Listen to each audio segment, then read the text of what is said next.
array programming. Today we discuss how to access arrays, to read the elements, compare them against some other values and modify them. And we have here three different examples assumed. So we just take an array, and as a first exercise A, our task would be just to count them, and to show you that all these examples are very similar, we just modify it afterwards into B. Instead of counting, we just build the sum of these elements following a certain condition. And as a third modification, then we just take the task that we negate certain elements of this array, in this case again following the same condition, to be less than -4. And we have here an example array with these elements, and for example, if we count all the elements being less than -4, we get, as a counter, we would get 4, these 4 elements. If we build the sum, it should be -31, just adding these 4 negative values together. And by converting those negative elements that are less than -4, then we basically get this array. So as a reminder, what is an array? Is a sequence of data in memory described by the start address and the length. And in this case, the start address is, in our case, described by the label array. And if we actually compile the whole program, then we would see that our array starts at the address 80 and has these elements. And we have to here, just make clear, the array is starting at this address because we put here another extra statement with a new absolute segment, asect 80. This is just for convenience, because otherwise the array would be just after the code here, and this is much harder to read. So in general, we can always add something like this, just give enough space from the start of the address space to leave space for the instruction code. But yeah, this is just for us to give it more easier in access. So we see here 5, and then we see FB, which of course, this is hex, means actually in decimal, if you go on it, is -5. So we basically have exactly the values here, up here also in the array, up to the value 3. This is 10 elements. And we want to go through them, and we first solve exercise A. How do we do that? It's a difficult question, and to make it actually more easier to approach, we ask ourselves a more intelligent questions first. How can we subdivide this problem into smaller ones that can be solved independently and step by step? And especially, as we will also see here, a lot of these sub-problems, they're completely exercise independent, because all of these array type exercises just go through an array, will have the same structure first to build, and only first after the test, the condition for the comparison may be a bit different. So let's see what steps we have here. The very first thing is, for this exercise, what we need, because we need to go through all the array elements to load them, we first make a loop that just runs 10 times. We just worry about writing a loop that runs 10 times, which is the length of the array. And we are saying here, step 1, iterate 10 times.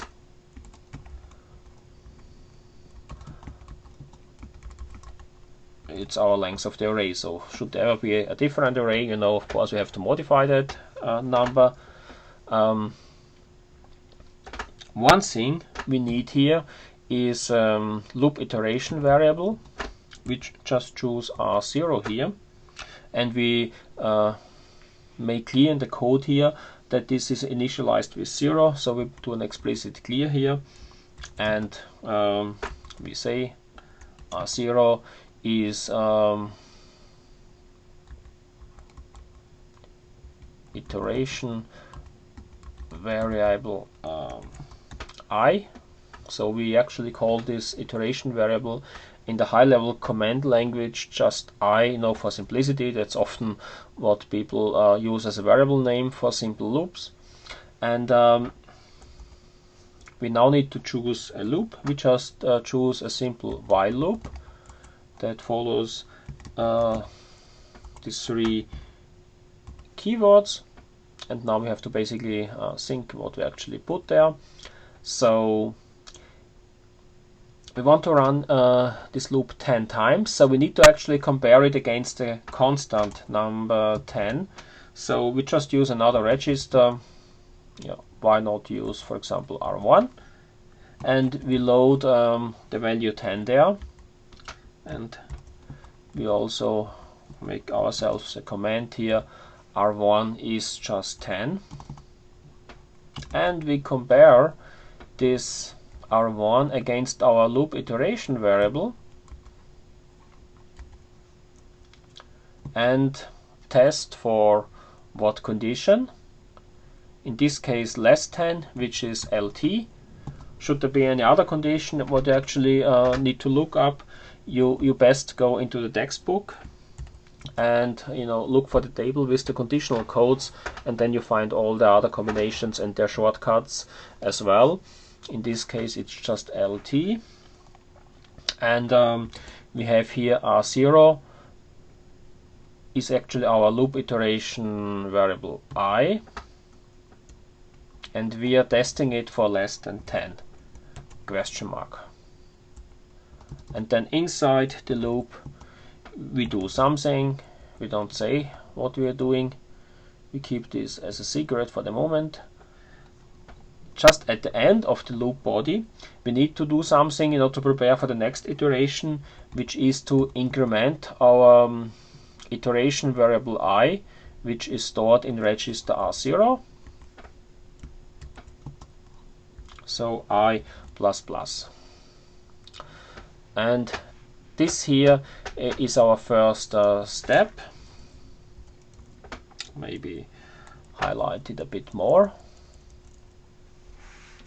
So it's that part here, and before we now go on and solve anything further, we can just make ourselves sure that this loop really actually works, because as I said, this is something as a basic structure that all the programs will have, and once you know how to write it in a correct way, this will never change. In our case, let's see, okay, it compiles, so there at least was no syntax error. And what is now, for example, a useful way that we, for example, set here a breakpoint and go on fast execution, which is already set here, and then after the reset I just go with the run button and see what different values the loop iteration variable I becomes. Remember, we store it in register 0, so we just basically observe this value here. So we press the run button, it's the first iteration starts with 0, next one with 1, 2, 3, 4, 5, 6, 7, 8, 9. Now it becomes interesting, because as I said, we have 10 times already from 0 to 9.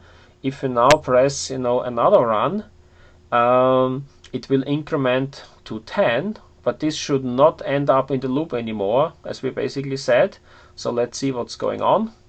And yes, you see now the program counter has exited the loop and is at the halt. So that means once we have reached a value above our loop iteration space from 0 to 9, in this case 10, the loop was exited, and the instruction just after the loop was executed, and so on till the halt statement. So we now know for ourselves this loop basically works.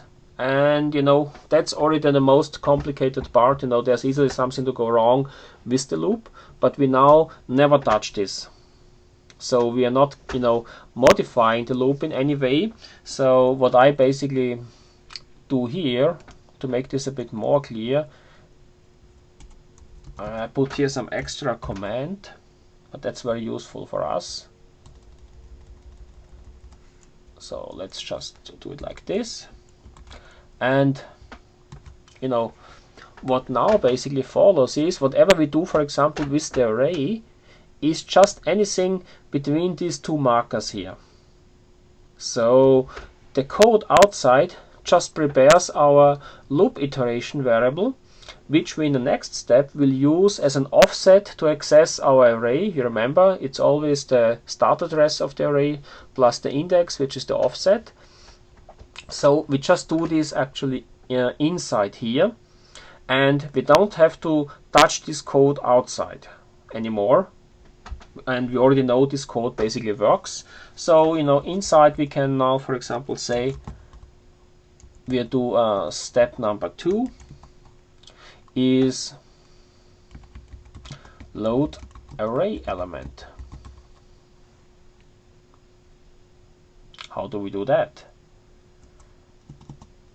Well, since we actually prepared our loop iteration variable in the nice range from 0 up to 9, we can directly apply this as an offset, as I said, to the array. So we need to get another register. We used R0, R1, so why not just use R2 and load into R2 the start address of the array, something like this, and make, you know, again a proper command.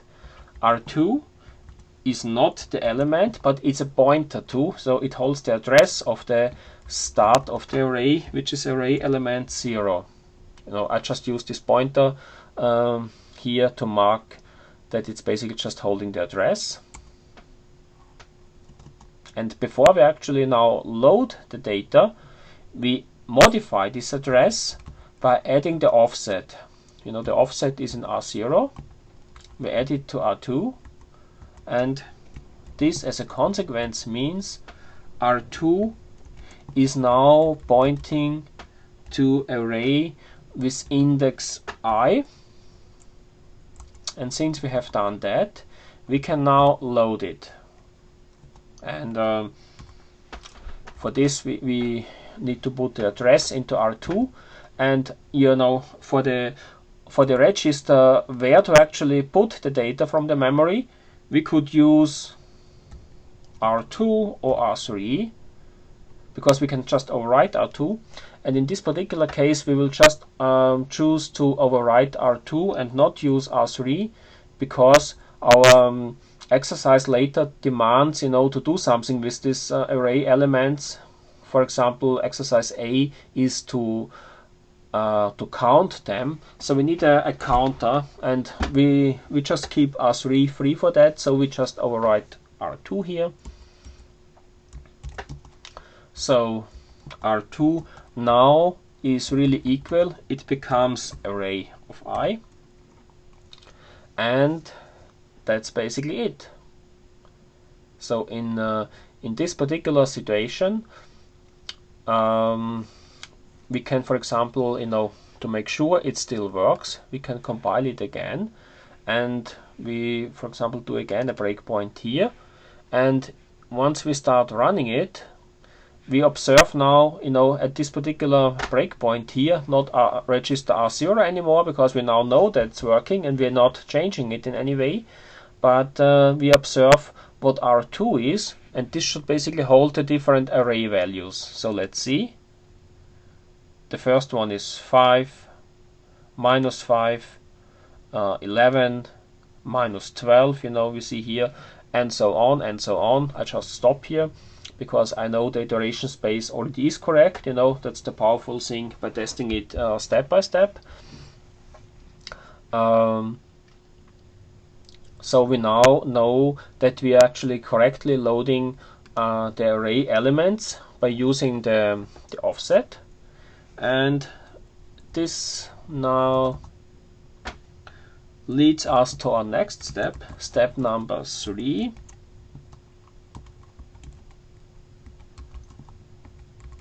Compare array element.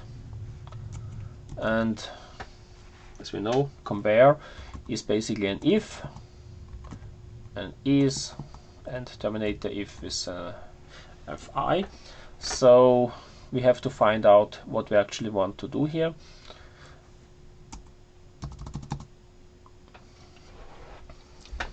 We need to compare it against, scroll up again, -4. So we need to put -4 into a register.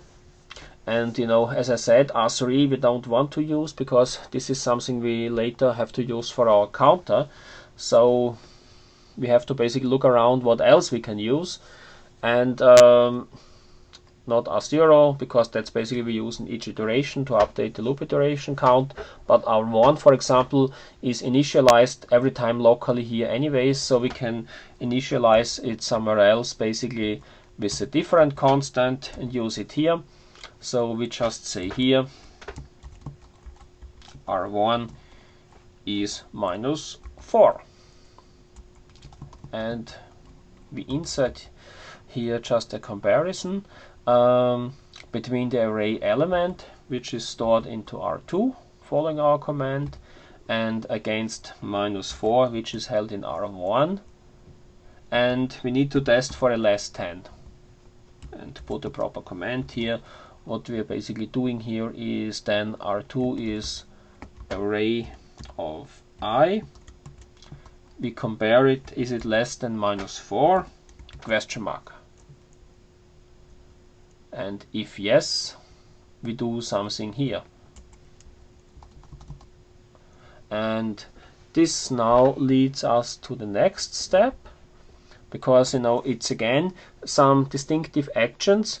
The first two, iteration space and loading the array element for each iteration, is something completely independent of all these exercises with arrays. This is always the same kind of code.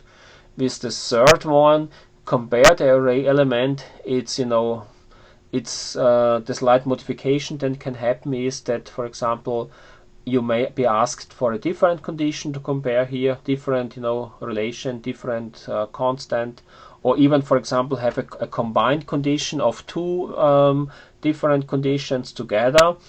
For example, needs a nested if in this particular case.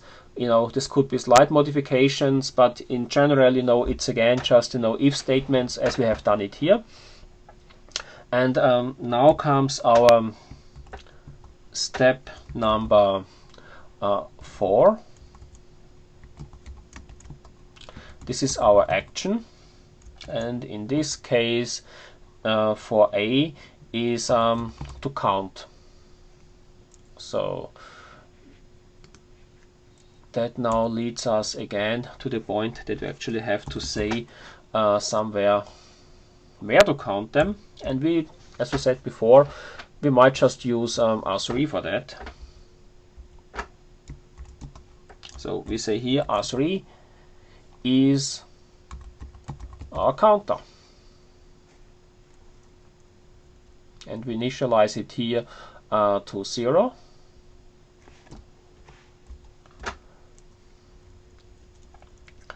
And so here, whenever this condition is true, we just have to do the proper action that is required, and in this case we increment the counter R3, and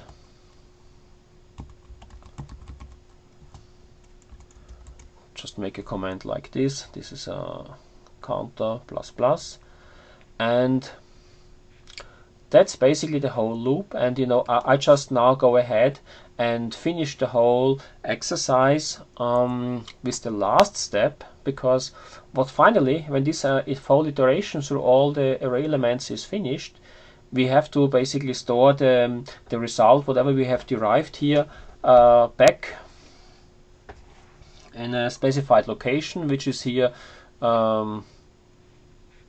with the label res. So what we have to do here is we just load, and we can use any register, so why not just use R0 here.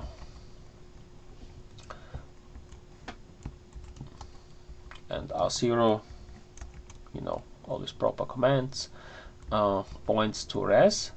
And now we store at address R0, we store what? Our counter, which is in R3. So that means at this particular point then res would become assigned with the value of counter, and that should be the whole exercise. Let's see, it compiles actually, so there's no mistake.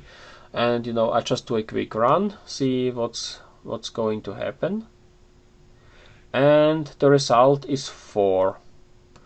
And if we remind ourselves, that was exactly, you know, what we were expecting here with exercise A. 4 elements, -5, -12, -8 and -6. They were the less than -4 ones. They have been counted. So at this particular point we can give us a high five. We have finished exercise A. But you know, to just show you how quickly it is to do similar exercises, we just now sprint on for exercise B. Instead of the counter, we just use the sum. So we again, you know, use register 3, initialize it with 0, but now we just call it the sum. And instead of an increment here, we do an add. So we add our array element to our sum, and the corrected command would then be sum is sum plus array of I. And you know, and the nice thing is with our logic structure here, you know, we quickly see nothing changes with the step 2 and the step 1, so we can basically just skip this.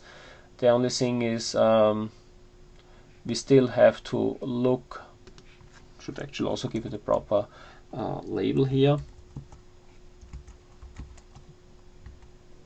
Step 5, you know, store result. So that's basically where we modify something again, that we just say we are storing the sum here. But you know, it's more or less just, you know, updating the commands so that they're basically describing the proper semantics of a register, and adding for example, so modifying here one instruction, so it's now instead of a counting, it's a sum operation with add, and that should be the whole thing. So if we compile it, you know, and just let it run again, we get -31. And if we look here, that was exactly what was expected, but just adding, you know, those negative elements together. So exercise B is actually finished. Just now exercise 3 is a bit different, because we should now modify the existing array, you know, by basically negate those elements that have been less than -4. So first of all, our action is now negate. So we do this here.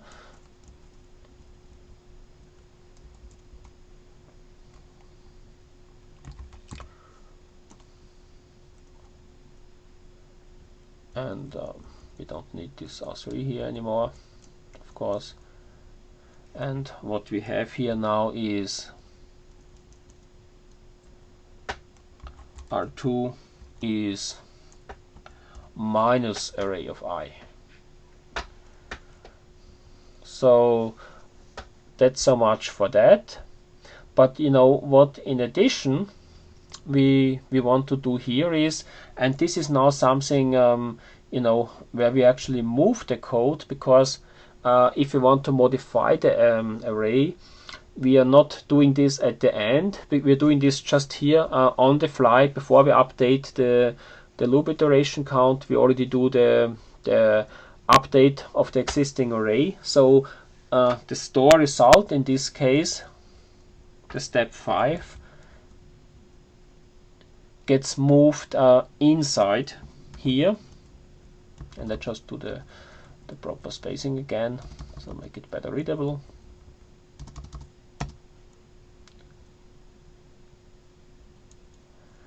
And what do we need to do here? Of course, first of all, we have to be a bit careful with the registers, because again, you know, 0 inside the loop is still used, so we don't touch it. We just use something else, but you know, since we do proper nice commands, we know register R1 is our temporal candidate always for some small local usages. So again, we use here R1,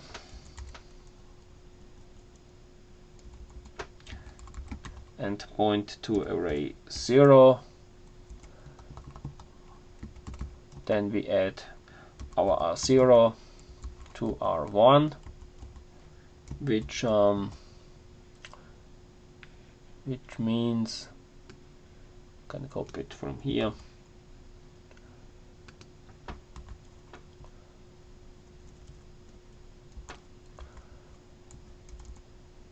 R1 is now pointing to array of I, and now we are using again a store operation. You know, address in this case is now R1.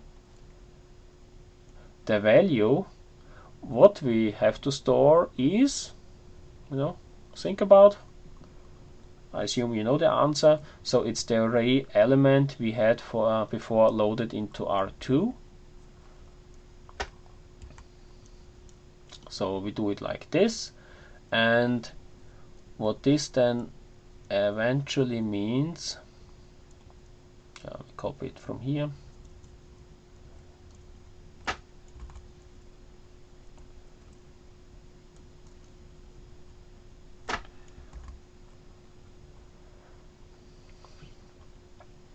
array of I becomes minus the original value of array of I. That's the whole thing. And basically, you know, a small modification here for exercise C, since you're basically now not, you know, using an integer value, but basically modifying the array directly as a result. We basically here also return now the address of the array as our result. So we just modify this here as well, like this, and we compile the whole thing. And I again just do a quick run and see what's happening. And if you now observe the array, every value is now positive except the -2, which, you know, is negative, but it wasn't negative enough, so to say. It was not less than -4, so it has not been modified, and all the others have been modified. So again, you know, prove our example C now works. So if you do a reset, then you see again, you know, the original values minus. And this concludes our example for today, how to program arrays.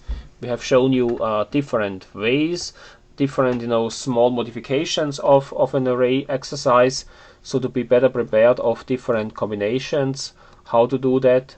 What can come in addition, as I said, is that, for example, the if condition for a comparison is a bit more complex. For example, you might have to nest two ifs if there is a combined condition, for example. But otherwise, you now know all the basics on how to actually access and modify arrays.